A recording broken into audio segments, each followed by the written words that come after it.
السلام علیکم دوستو، welcome to my YouTube channel The BJ Stories۔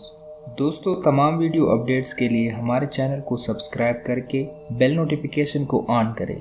دوستو، آج کی کہانی ایک نیوی کی کیپٹن کا ہے، پراسرار رات۔ تو چلیے شروع کرتے ہیں۔ بجلی ایک بار پھر زور سے چمکی۔ سخت سردیوں کے دن تھے اور ایسے میں بارش نے موسم کو مزید سرد کر دیا تھا۔ میں ایک گرم شال اوڑھے گھر کے اوپری منزل کے ایک کمرے میں کھڑکی کے کونے پر کھڑا تھا اور میرے ہاتھ میں گرم چائے کا ایک کپ تھا جس میں سے میں نے اب تک چائے کے صرف چند گھونٹ ہی بھرے تھے، کیونکہ میں ایک گہری سوچ میں گم تھا۔ میں نے پیچھے مڑ کر ایک نظر اپنی سوئی ہوئی بیوی کے چہرے پر ڈالی اور ماضی میں کھو گیا۔ ان دنوں میں ایک بڑی جہاز راہ کمپنی میں ملازم تھا اور کمپنی کے ایک مال بردار بحری جہاز کا کپتان تھا۔ کمپنی کی طرف سے مجھے اچھی تنخواہ کے علاوہ ہر طرح کی سہولت حاصل تھی۔ میرا تعلق اندرونی سندھ سے ہے، لیکن مجھے سال میں بہت کم وقت گھر والوں کے ساتھ گزارنے کا موقع ملتا تھا۔ ایک مال بردار بحری جہاز کا کپتان ہونے کی حیثیت سے میرا اکثر و بیشتر وقت گہرے سمندر میں سفر کرتے ہوئے گزرتا تھا۔ کراچی میں ساحلی تفریحی مقام پر بنے ہوئے کئی ہٹس میں سے ایک ہٹ میری کمپنی نے خرید کر دے رکھا تھا، کیونکہ مجھے خاموشی اور تنہائی میں رہنا بہت پسند تھا۔ جب بھی میں لمبے سمندر سفر سے واپس آتا اور مجھے چھٹی ملتی تھی تو میں اپنے گھر جانے سے پہلے کچھ وقت اپنے ہٹ میں ضرور گزارتا تھا۔ اس دن بھی ایک ایسے ہی طویل سفر سے واپس آیا تھا اور کمپنی کی طرف سے مجھے کچھ روز کی چھٹی ملی تھی۔ میں نے اپنا سفید یونیفارم تبدیل کیا اور بندرگاہ سے ایک لانچ کے ذریعے کراچی کے ساحل پر اتر گیا۔ رات کا وقت تھا اور اوپر سے سخت سرد موسم، چنانچہ مجھے ساحل پر اسی وقت کوئی بھی زیر دکھائی نہیں دیا۔ میں تیز تیز قدم اٹھاتا ہوا اس حصے کی طرف چل پڑا جہاں مختلف ہٹس بنے ہوئے تھے۔ میں نے اپنے دونوں ہاتھ اپنی جیکٹ کی جیبوں میں اوڑھے ہوئے تھے۔ چاندنی رات تھی اور چاند نے ساحل پر اپنی چاندنی بکھیرنے میں کسی قسم کی بخل سے کام نہیں لیا تھا۔ سمندر میں دور سفر کرتے ہوئے بحری جہازوں کی لائٹیں دکھائی دی جاتی، کبھی کبھی دور کہیں سے کتوں کی بھونکنے کی آوازیں بھی سنائی دی جاتی تھی۔ دور تک پہلے سمندر پر سفید چاندنی نے ماحول کو کافی پراسرار بنایا ہوا تھا۔ سمندری لہروں کا شور اور ہوا کی سرسراہٹ دل کی کیفیت عجیب کر رہی تھی۔ کچھ دیر بعد میں اپنے ہٹ کے سامنے پہنچ چکا تھا۔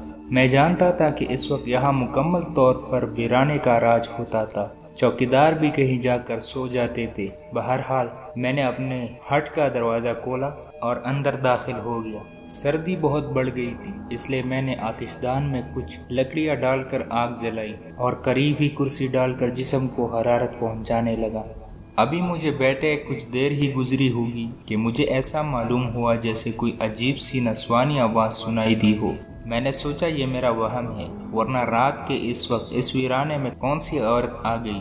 لیکن کچھ دیر بعد پھر مجھے وہی آواز سنائی تھی، اور اس بار آواز اتنی واضح طور پر سنائی دی تھی کہ میں اسے کسی صورت بھی اپنا وہم قرار نہیں دے سکتا تھا۔ میں نے فیصلہ کیا کہ چل کر دیکھنا چاہیے، آخر یہ کیا ماجرا ہے۔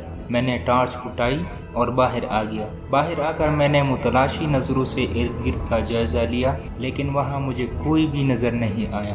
میں واپس اپنے ہٹ کی طرف مڑا ہی تھا کہ وہ آواز پھر سنائی دی اور پھر مسلسل سنائی دینے لگی۔ نسوانی آواز میں کیا کہا جا رہا تھا میری سمجھ میں کچھ نہیں آیا، کیونکہ وہ عورت یا لڑکی جو زبان بول رہی تھی وہ زبان کم از کم میں نے تو آج تک نہیں سنی تھی۔ میں ٹارچ ہاتھ میں تھامے آہستہ آہستہ قدموں سے اس سمت آگے بڑھنے لگا جس سمت سے آواز سنائی دے رہی تھی۔ اس سناٹے اور خاموشی میں یہ نسوانی آواز بہت ہی عجیب اور پراسرار لگ رہی تھی۔ اب آواز بہت بلند ہو چکی تھی، کیونکہ میں عین اس ہٹ کے دروازے پر پہنچ چکا تھا۔ میں نے ہمت کر کے دروازے پر دستک دینے کے لیے ہاتھ بڑھایا، لیکن جیسے ہی میں نے دروازے کو ہاتھ لگایا تو وہ ایک عجیب سی چرچراہٹ کے ساتھ کھلتا چلا گیا، اور جیسے دروازہ کھلا وہ نسوانی آواز اچانک ایسے مدھم ہو گئی جیسے کبھی اس کا وجود ہی نہ ہو۔ کمرہ نیم تاریک تھا اور ہلکا ہلکا دھواں سا پھیلا ہوا تھا۔ کوئی ہے؟ میں نے ہمت کر کے بآواز بلند پوچھا، لیکن کوئی جواب نہیں آیا۔ اچانک مجھے ایسا محسوس ہوا جیسے میرے ریڑھ کی ہڈی میں سردی کی لہر دوڑ گئی ہو۔ پھر ایسی آوازیں آنا شروع ہو گئی جیسے بہت ساری بلیاں مل کر رو رہی ہو اور سوگ منا رہی ہو۔ اس ماحول میں یہ آوازیں کسی کی بھی سٹی گم کر دینے کے لیے کافی تھی۔ اچانک کمرے میں موجود بلب نے جلنا بجھنا شروع کر دیا اور ایک غیر انسانی چیخ نما غراہٹ سنائی دی۔ میرے رونگٹے کھڑے ہو گئے۔ میں تیزی سے دروازے کی طرف لپکا، لیکن جیسے ہی میں دروازے کے قریب پہنچا، دروازہ اچانک زور سے بند ہو گیا۔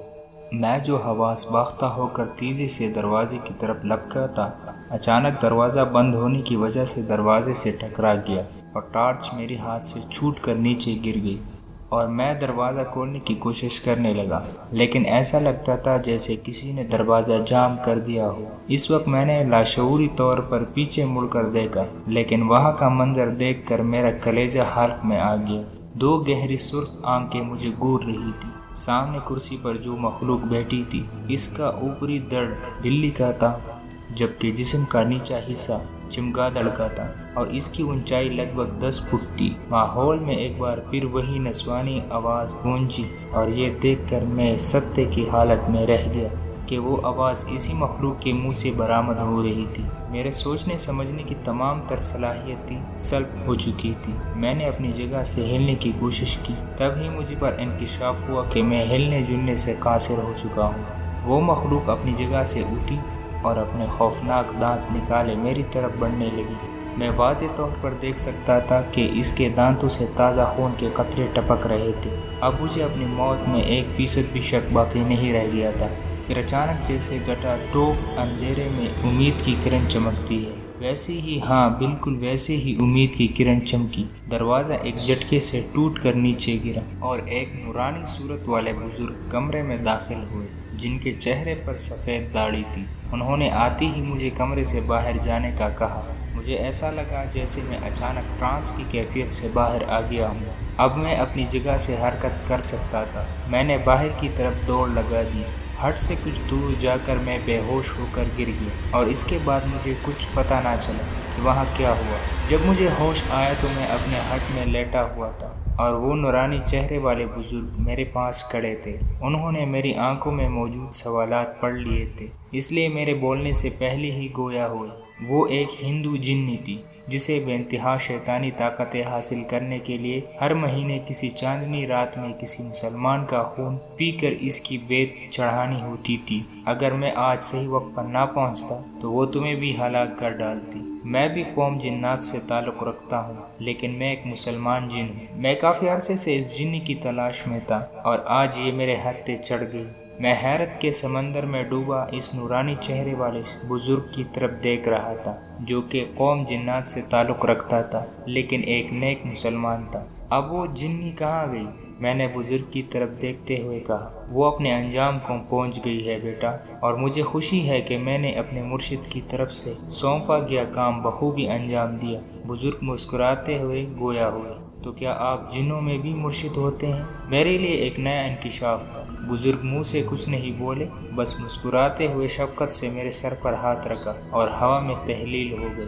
اس واقعے کو برسوں بیت چکے، میں اب بھی اہلیہ کے ساتھ وہاں جاتا رہتا ہوں، اور آج بھی جب میری نظر اس ہٹ پر پڑتی ہے تو وہ واقعہ میرے ذہن میں تازہ ہو جاتا ہے۔ تو دوستو، یہ تھی آج کی ہماری کہانی۔ امید کرتا ہوں آپ کو اچھی لگی ہوگی۔